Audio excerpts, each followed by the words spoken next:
Good morning, students. Dear students, in this video we shall do long question answer of chapter 2 of history, new kings and kingdoms. Our first question is, who were the tripartite involved in the who were the parties involved in the tripartite struggle? जो ट्रीपार्टाइट struggle history में है तो उसमें तीन कौन सी parties involve थी? Rulers belonging to the Gurjar Pratihara, Rashtrakuta and Pal dynasty fought for control over Kannauj. जो गुर्जर प्रतिहार, राष्ट्रकूट एंड पालास, जो कि मैंने मैप में दिखाया भी था इनको, तो इन सब ने कन्नौज पर अधिकार पाने के लिए संघर्ष किया, युद्ध किया. Because there were three parties, क्योंकि तीन पार्टीज थी, इसीलिए in this long drawn conflict, लंबे समय तक चलते इस संघर्ष में तीन पार्टियां इन्वॉल्व थी, इसीलिए इसको हिस्टोरियंस ने नाम दिया tripartite struggle. Next question, what were the qualification necessary to become a member of a committee by the sabha, committee of the sabha in the Chola empire. Chola empire के दौरान सभा के लिए जो एक कमेटी होती है उसका मेंबर बनने के लिए कौन सी क्वालिफिकेशन होना नेसेसरी है? तो फर्स्ट क्वालिफिकेशन है दे should B owner of land, यानी जो भी मेंबर चुनाव लड़ना चाहता है तो उसके पास क्या होनी चाहिए? ज़मीन. ओनर, मालिक होना चाहिए लैंड का, ताकि वो टैक्स वगैरह कलेक्ट कर सके. Second point, they should have their own homes. Second point है जो चुनाव लड़ते हैं उनका अपना घर होना चाहिए. They should be between 35 and 70 years of age, और एज होनी चाहिए 35 और 70 के बीच. They should have knowledge of Vedas, उनको वेदों का नॉलेज होना चाहिए. दे शुड बी ऑनेस्ट, ईमानदार होनी चाहिए. If any one has been a member of any committee in the last 3 years, अगर कोई 3 साल से कमेटी का मेंबर है तो he can not become a member of another committee, तो वो दूसरी किसी कमेटी का मेंबर नहीं बन सकता, यानी वो सिर्फ उसी कमेटी का मेंबर बन सकता है जिसका वो बनता आया है.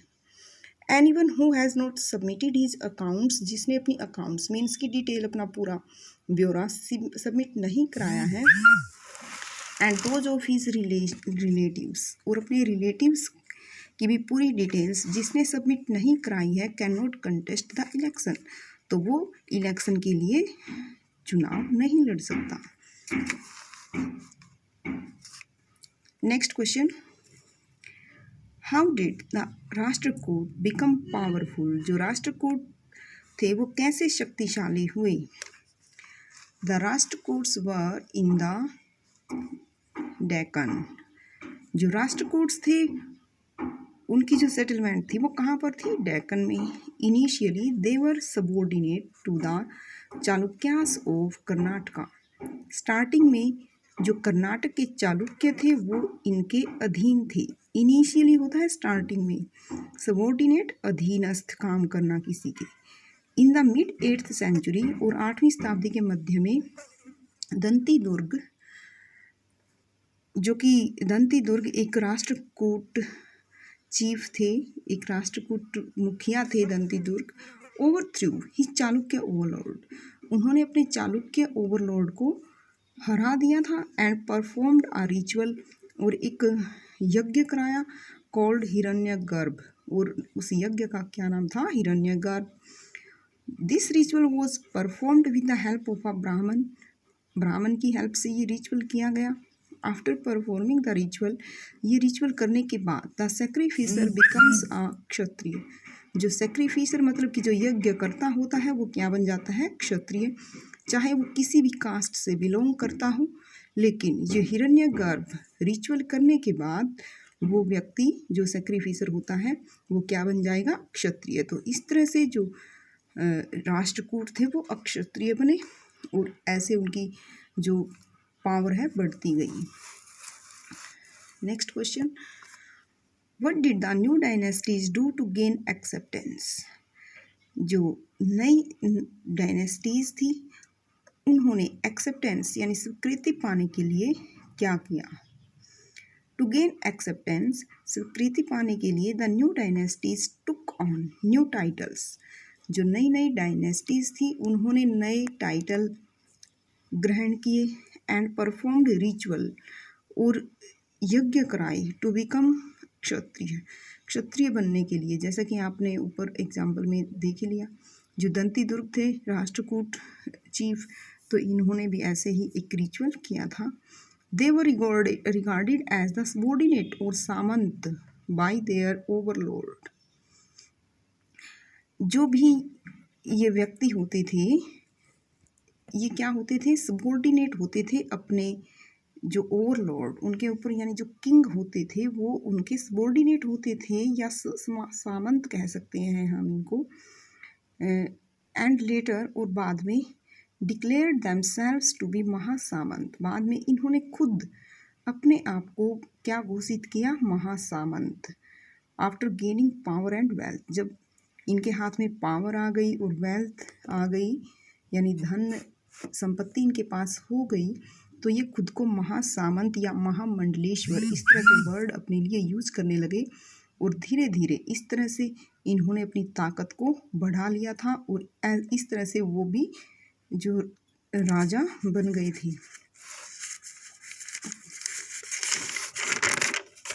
Next question, what kind of irrigation work were developed in Tamil region, यानी तमिलनाडु यानी साउथ इंडिया का जो रीजन है वहाँ पे सिंचाई किस तरह से विकसित हुई। A variety of methods were used for irrigation, सिंचाई के लिए काफ़ी सारे तरीके अपनाए गए। फर्स्ट हमारे सामने आता है, इन सम एरियाज वेल्स वर डग। फर्स्ट पॉइंट में आपको वेल याद रखना है, कुएं खोदे गए थे, डग मीन्स खोदे गए। In other place huge tanks were constructed, huge tank का मतलब है बड़े बड़े टैंक, उनको कंस्ट्रक्टेड बनाए गए, to collect rain water, rain बारिश का पानी इकट्ठा करने के लिए। और third point, development of water channel, water channel means नदियों से नहरें वगैरह निकालना, फॉर एग्रीकल्चर कृषि के लिए वाटर चैनल का विकास किया गया। फोर्थ पॉइंट है, embankment were constructed to prevent flood, यानी बाढ़ को रोकने के लिए एम्बैंकमेंट बनाए गए, मीन्स बांध बनाए गए, ताकि जो जब बाढ़ आए तो नदियाँ वगैरह टूटकर फसलों को बर्बाद ना कर दें। Fifth point, forest were cleared, जंगल साफ किए गए। And land has to be levelled, और भूमि का जो लेवल है वो एक समान किया गया। इन अदर एरियाज, कुछ क्षेत्रों में। तो इस तरह से आपको स्टूडेंट स्टेप बाय स्टेप आपको लर्न रखना है। फर्स्ट ऑफ ऑल आपके माइंड में होना चाहिए वेल्स, वेल्स डग किए गए। सेकंड पॉइंट है, ह्यूज टैंक्स बनाए गए रेन वाटर कलेक्ट करने के लिए। थर्ड पॉइंट है, वाटर चैनल निकाले गए। फोर्थ पॉइंट है, एम्बैंकमेंट बनाए गए रिवर्स पर। और फिफ्थ में जो लैंड है वो इक्वल की गई, और जो जंगल है उनकी जंगलों को क्लियर किया गया। Question number 6, what were the activities associated with Chola temples, जो चौल टेम्पल्स मंदिर हैं, जो चौल मंदिर हैं उनके इर्द गिर्द कौन कौन सी एक्टिविटी एसोसिएट की गई, यानी कौन सी एक्टिविटीज़ वहाँ पे संगठित हुई।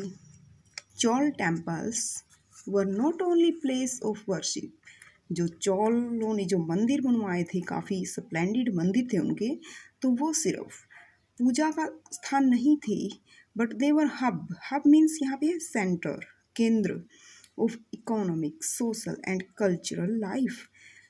वो सिर्फ पूजा का ही स्थान नहीं रह गए थे, बल्कि आर्थिक, सामाजिक और सांस्कृतिक जीवन का भी केंद्र बन गए थे।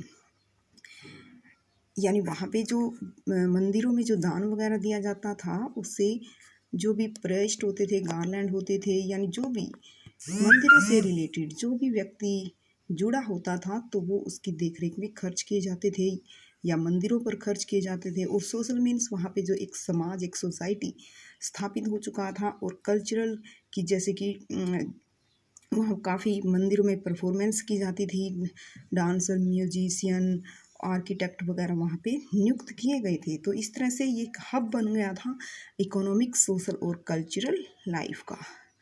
तो आपको ये पॉइंट बिल्कुल आपको ध्यान रखने हैं। नेक्स्ट है Chola bronze images were the finest in the world. हमने लेसन में पढ़ा था कि जो ब्रॉन्ज इमेज, जो कांस्य मूर्तियाँ थी जो चोलाज की, वो भी काफ़ी फाइनेस्ट, सबसे अच्छी मानी जाती थी पूरे वर्ल्ड में। Mostly images were of deities. Deities means होते हैं देवी देवता। जो मूर्तियाँ थी वो देवी देवताओं की बनाई जाती थी, and some time of devotees as well. और कई बार जो डिवोटीज यानी जो श्रद्धालु होते थे उनकी भी मूर्तियाँ बनाई जाती थी। तो आपको इसमें नेक्स्ट पॉइंट में आपको ये लर्न करने के बाद आपको ध्यान रखना है ब्रॉन्ज इमेजेस, फिर जो इमेजेस किसकी बनाई जाती थी, डीटीज की और डिवोटीज की। नेक्स्ट पॉइंट है Chola temples became nuclei of settlement. जो चोल मंदिर थे वो सेटलमेंट का एक केंद्र बन गए थे, यानी वहाँ पे रिहायशी क्षेत्र बन गया था, लोगों की बस्तियाँ बन गई थी। दे वर सेंटर ऑफ क्राफ्ट प्रोडक्शन। और जो मंदिर है वो क्या बन गए थे, सेंटर, केंद्र बन गए थे क्राफ्ट प्रोडक्शन का, यानी काफ़ी सारी कलाकारी, चित्रकारी वगैरह के उत्पादन का केंद्र बन गए थे। The people who lived near these temples were, जो भी लोग मंदिरों के आसपास रहते थे वो थे प्राइस्ट, यानी पुजारी, गार्लैंड मेकर, माला बनाने वाले, कुक्स, खाना बनाने वाले, स्वीपर, सफाई कर्मचारी, म्यूजिशियन, संगीतज्ञ, डांसर्स, नृत्य वगैरह वहाँ पे इन सब की सेटलमेंट हो गई थी। क्वेश्चन नंबर नेक्स्ट है लुक एट मैप। हम सब ने जो मैप फर्स्ट चैप्टर के स्टार्टिंग में ही देख लिया था, तो वहाँ पे फाइंड आउट वेदर, ये आपको ढूंढना है कि देयर वर एनी किंगडम, कि क्या कोई ऐसा किंगडम है इन द स्टेट में इन विच यू लिव, जिस स्टेट में आप रहते हैं तो उस टाइम वहाँ पे कौन सा किंगडम था, ये आपको बताना है। Almost all the sub continent was ruled by one kingdom और अनदर, कि सभी सब कॉन्टिनेंट पर रूल किया जाता था, शासन किया जाता था किसी एक किंगडम का या फिर दूसरे का। देयरफॉर, यानी आज कोई और शासन कर रहा है, कल कोई और, युद्ध लड़ाइयाँ होती रहती थी, एक दूसरे के क्षेत्र को छीनते रहते थे। तो इस तरह से इसमें कहा गया है कि किसी न किसी रूलर का जो वहाँ पे जो रूल है, शासन है, वो रहता था। Therefore every present day state, इसीलिए आजकल की जो भी स्टेट हैं, वर्तमान जितनी भी स्टेट हैं, must have had a kingdom in the past, यानी प्रत्येक का पास्ट में कोई ना कोई किंगडम जरूर रहा था। नेक्स्ट क्वेश्चन है कॉन्ट्रास्ट द इलेक्शन इन उत्तर मेरूर। हमने उत्तर मेरूर में जो उत्तर मेरूर अभिलेख में जो भी लिखा हुआ था कि इलेक्शन की क्या प्रोसीजर थी, ये सब हमने पढ़ी थी with present day panchayat election. तो उसकी कंपैरिजन करनी है प्रेजेंट डे पंचायत इलेक्शन से। The system of election in Uttaramerur was quite different. Uttaramerur में जो इलेक्शन का जो प्रोसीजर था वो बिल्कुल ही डिफरेंट था from that of the present day panchayat election, यानी वर्तमान में जो पंचायत के इलेक्शन हेल्ड किए जाते हैं उनसे बिल्कुल डिफरेंट था। इन उत्तर मेरूर के इलेक्शन में the name of the person eligible to be member of the committee were written on small tickets of palm leaves, यानी जो भी कंटेस्ट होता था उसका जो कंटेस्टेंट होता था उसका नाम एक पाम लीव, जो पाम के पेड़ के पत्तों पर एक पत्ते की एक छोटी सी टिकट बनाकर उस पर नाम लिख दिया जाता था जो भी एलिजिबल व्यक्ति होता था। फिर क्या करते थे, the ticket were put on earthenware pot, उस टिकट को एक मिट्टी का घड़ा या बर्तन जो भी होता था उसमें डाल दिया जाता था। देयर आफ्टर, इसके बाद a young boy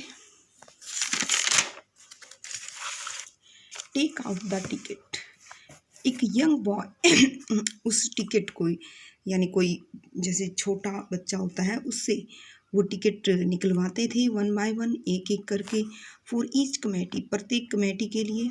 but the present day panchayat member, लेकिन ये तो थी उत्तर मेरूर में जो इलेक्शन प्रोसीजर। अब आता है present day. But the present day, लेकिन वर्तमान में panchayat member are elected through a general election. जो पंचायत के मेंबर होते हैं वो एक आम चुनाव के द्वारा इलेक्ट किए जाते हैं। The name of the total member are printed, जितने भी टोटल मेंबर्स होते हैं उनका नाम प्रिंट किया जाता है विद अ सिंबल, उसके जो चुनाव चिन्ह के साथ। ऑन अ बैलेट पेपर, एक बैलेट पेपर पर उनके नाम अंकित किए जाते हैं और साथ में उनका चुनाव चिन्ह दर्शाया जाता है। The voter put a stamp over their choice, जो वोटर होते हैं अपने पसंदीदा